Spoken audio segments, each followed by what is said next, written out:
नमस्कार, स्वागत है आप सभी का आपके एनसीईआरटी सीरीज़ में। आज हम बात करेंगे क्लास 6 चैप्टर 3 की। इससे पहले हमने चैप्टर 1 और चैप्टर 2 को डिस्कस किया है। आप अगर अभी तक नहीं देखे हैं तो पहले जाके उसे प्ले लिस्ट में चैप्टर 1 एंड चैप्टर 2 को देखें, फिर आप चैप्टर 3 पे आए। ठीक है, इस चैप्टर में हम बात करेंगे फाइबर टू फैब्रिक। ये इसका इंट्रोडक्शन जो है, फाइबर टू फैब्रिक यानी कि तंतु से लेकर वस्त्र तक, तंतु से वस्त्र तक। इस चैप्टर के बारे में हम पढ़ेंगे कि किस तरह तंतु से हम लोग वस्त्र तक आते हैं, क्या प्रोसेस है उसको हम जानेंगे।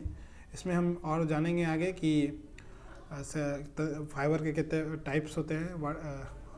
उसके बाद ये जो भी टाइप्स होते हैं, दो प्रकार के फाइबर होते हैं, जैसे कि नेचुरल फाइबर, सिंथेटिक फाइबर, उसको जानेंगे। उसमें से कौन कौन से नेचुरल फाइबर होते हैं, कौन कौन से सिंथेटिक फाइबर होते हैं, उसको जानेंगे।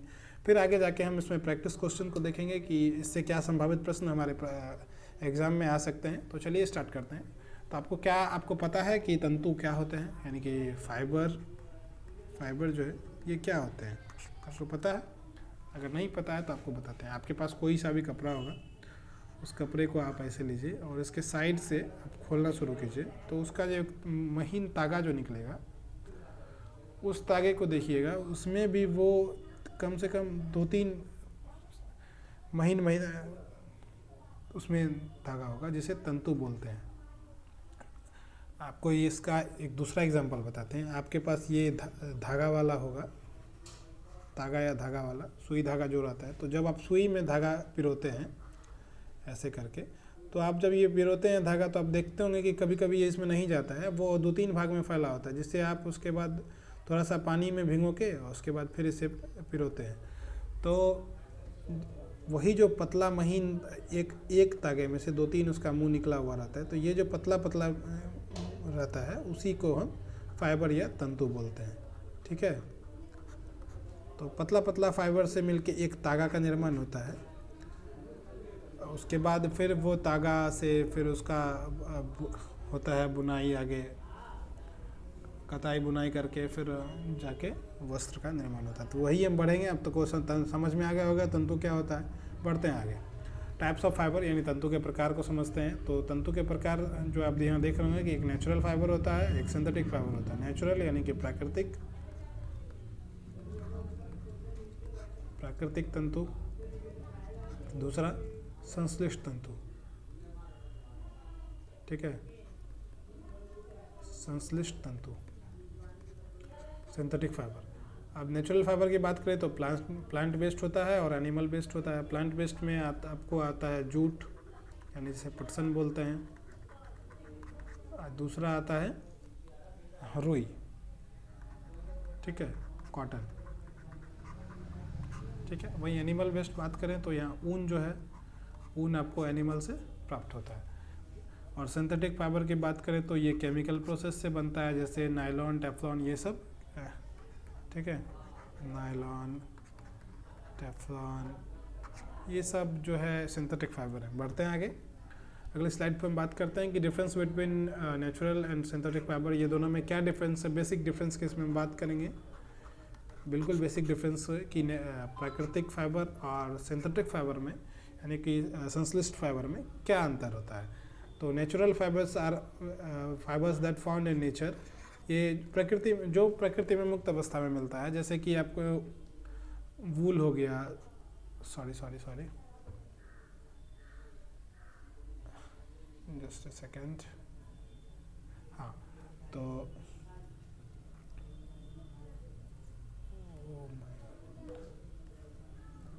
आप यहाँ से देख सकते हैं, ठीक है, कि एक प्रकृति में मुक्त रूप से मिलता है, दूसरा क्या है कि मैन मेड बनाया हुआ होता है। ये सिंथेटिक फाइबर मैन मेड है और नेचुरल फाइबर जो है वो नेचर में मिलता है आपको। जैसे कि इसमें नेचुरल फाइबर की बात करें तो वूल हो गया, सिल्क हो गया, कॉटन हो गया, ये सब नेचुरल फाइबर के उदाहरण है। वहीं मैन मेड फाइबर यानी कि सिंथेटिक फाइबर की बात करें तो नायलॉन, टेफ्लॉन, ये सब इसके उदाहरण है। अब इसकी बात करें तो ये उष्मा के अच्छे अवशोषक होते हैं नेचुरल फाइबर। ठीक है, ये अलग अलग conditions and nature of fibre पर डिपेंड करता है कि वो किस तरह से टेम्परेचर, कोल्ड में, हॉट में, वो किस तरह के ऑब्जर्वेंट है। वहीं बात करें सिंथेटिक फाइबर की, तो they do not have such pores as they made up of chemicals, so do not act as a good absorbent. ये अच्छे अवशोषक के रूप में कार्य नहीं करते हैं, जबकि नेचुरल फाइबर जो है अच्छे अवशोषक के रूप में कार्य करते हैं। ये हो गया दूसरा अंतर। इसमें क्या है कि नेचुरल फाइबर में no spinning process is required for filament production. Filament production में क्या होता है कि इसमें स्पिनिंग प्रोसेस की ज़रूरत नहीं होती है। वहीं इसमें जो है melting, wet, dry, spinning process इसमें फिलामेंट प्रोडक्शन के लिए यूज़ किया जाता है।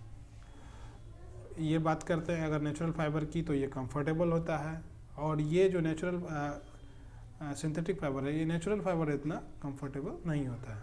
अगर इसकी बात करें नेचुरल फाइबर की, तो their length is naturally obtained and not possible to change the fibre structure. इसके फाइबर स्ट्रक्चर को चेंज नहीं किया जा सकता। वहीं इसकी बात करें तो ये तो मैन मेड होता है, ये controlled by man and the fibre can easily be change to different structure. इसके अलग अलग स्ट्रक्चर को बनाया जा सकता है। चलिए बढ़ते हैं अगले स्लाइड पे। बात करते हैं सम प्लांट फाइबर। तो प्लांट फाइबर कौन सा, एक कॉटन है, दूसरा जूट है, यानी रुई और पटसन। तो fibres are separated from the seeds by combing. This process is called ginning of cotton. कपास को, इस प्रोसेस को कपास उठना कहते हैं। ठीक है। Ginning was traditionally done by hand. इसे हाथ द्वारा किया जा सकता है। आप देख सकते हैं इस फिगर में गिनिंग ऑफ कॉटन, ये हमने NCERT से डायरेक्ट पिकअप किया है फिगर। ठीक है, आप यहाँ से जाके देख सकते हैं चैप्टर 3 में। ठीक है,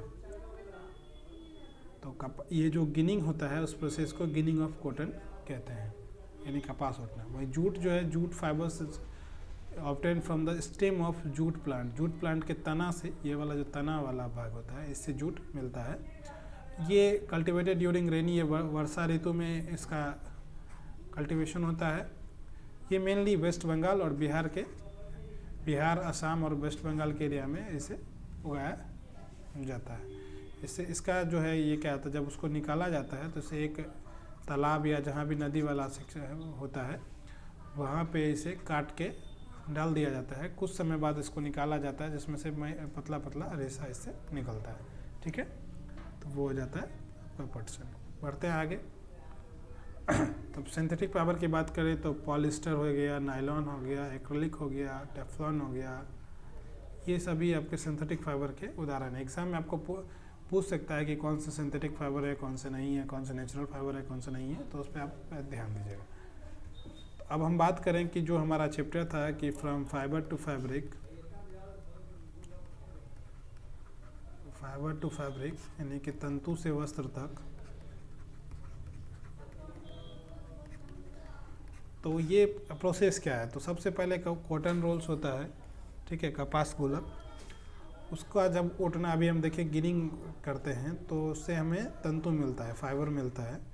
फाइबर का स्पिनिंग जब होता है, स्पिनिंग मतलब कताई, जब उसका कताई होता है तो उससे हमें यार्न यानी कि तागा या धागा मिलता है, धागा मिलता है। ठीक है, जब इसका नीटिंग या वीविंग होता है, नीटिंग मतलब बुनाई, उस धागा का या बुनाई या बंधाई होता है तो हमें वस्त्र मिलता है, फैब्रिक मिलता है। तो हम ये बेसिक देख रहे हैं कि फाइबर टू फैब्रिक कैसे होता है। ठीक है, तो हमने सीखा कि फाइबर क्या होता है, फाइबर के प्रकार कितने होते हैं, उसमें नेचुरल फाइबर कौन से हैं, सिंथेटिक फाइबर कौन से हैं, ठीक है, किस प्रकार फाइबर से फैब्रिक हमें मिलता है। तो अब हम प्रैक्टिस सेशन पे बात करते हैं कि इससे क्या क्या संभावित प्रश्न हमें एग्जाम में देखने को मिल सकता है। तो पहला प्रश्न है कि yarn is obtain from fibres, which of the following statements regarding fibres is और आर नॉट करेक्टेड। यानी कि धागा पतले तंतुओं से मिलकर बनता है, इन तंतुओं के संदर्भ में निम्नलिखित में से कौन सा कथन सही नहीं है। आप इस पर ध्यान देंगे कि कौन सा सही नहीं है। तो fibres like cotton and jute are obtain from the plants, यानी रुई और जूट जैसे तंतु पादपों से प्राप्त किए जाते हैं, बिल्कुल सही है। पहला स्टेटमेंट हमारा बिल्कुल सही है। दूसरे की बात करें, jute is obtain from the outer jacket of coconut, jute नारियल का बाहरी आवरण का होता है, ये बिल्कुल गलत जवाब है। ठीक है, silk fibres are obtain from the cocoon of insect silkworm, रेशम तंतु रेशम कीट के कोकून से खींचा जाता है, ये भी बिल्कुल सही है। Wool and silk are obtain from animal, ऊन तथा रेशम जंतुओं से प्राप्त होते हैं, ये भी बिल्कुल सही है। यानी कि हमारा गलत कौन सा है, ये ऑप्शन नंबर बी, ये बिल्कुल। और क्वेश्चन में भी पूछ रहा है कि निम्न में से कौन सा कथन सही नहीं है, तो हमारा करेक्ट आंसर हो जाएगा ऑप्शन नंबर बी। तो इसका एक्सप्लेनेशन देख लेते हैं कि अतः कथन गलत, बी जो है गलत है। इसमें आप पढ़ सकते हैं कि तागा अनेक तंतुओं की पतली लड़ियों से मिलकर बनता है। रुई और जूट जैसे तंतु पादपों से प्राप्त होते हैं। रुई और जूट जो है ये पादप से प्राप्त होते हैं। जूट पटसन के रेशे हैं। पटसन एक द्विबीजपत्री रेशेदार पौधा है। इसे पोट या पटवा भी कहा जाता है। रेशम और ऊन दोनों जंतुओं से प्राप्त होते हैं। इनमें रेशम तंतु रेशम कीट के कोकून से खींचा जाता है। ऊन जो है भेड़, बकरी, खरगोश, ऊंट तथा याक के बालों से प्राप्त किया जाता है। ठीक है, तो यह कथन क्या है, बी गलत है, यानी बी इज नॉट करेक्ट। ठीक है, बढ़ते हैं आगे। हमारा दूसरा प्रश्न है कि consider the following, which of the following is are example of synthetic fibre, यानी flax, polyester, nylon, acrylic, silk. इसमें से कौन से सिंथेटिक फाइबर के एग्जाम्पल्स हैं, यानी कि आपको इसमें से निकालना है कि नेचुरल फाइबर कौन सा है और सिंथेटिक फाइबर कौन सा है। ये आपके एग्जाम में देखने को मिल सकता है। तो हमने पढ़ा है कि पॉलिस्टर, नायलॉन, एक्रेलिक ये सभी जो है यानी 2, 3 and 4 is the example of synthetic fibres. ठीक है, फ्लैक्स एंड सिल्क जो है ये हमारे नेचुरल फाइबर के उदाहरण हैं। ठीक है,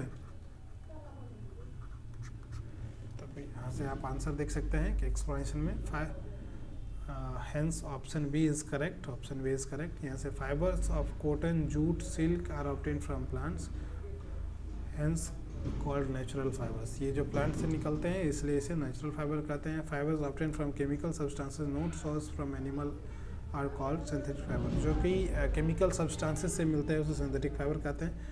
polyester, nylon, acrylic are example of artificial fibres, यानी कि पॉलिस्टर, नायलॉन, एक्रेलिक ये जो है ये आर्टिफिशियल फाइबर्स या फिर सिंथेटिक फाइबर्स के एग्जाम्पल्स हैं। Flax is also a plant from which natural fibres are obtained, hence option B is correct. Flax और सिल्क तो आपको पता है नेचुरल फाइबर है, अतः ऑप्शन बी करेक्ट आंसर है। ठीक है, थैंक यू फॉर वॉचिंग। आप हमें मेल कर सकते हैं किसी भी डाउट के लिए bk474855@gmail.com पर। If you like this video please like, share and subscribe. ठीक है, बने रहिए हमारे वीडियो में। हम जल्द ही इसके अगले सीरीज़ को लेके आएंगे। तब तक के लिए धन्यवाद।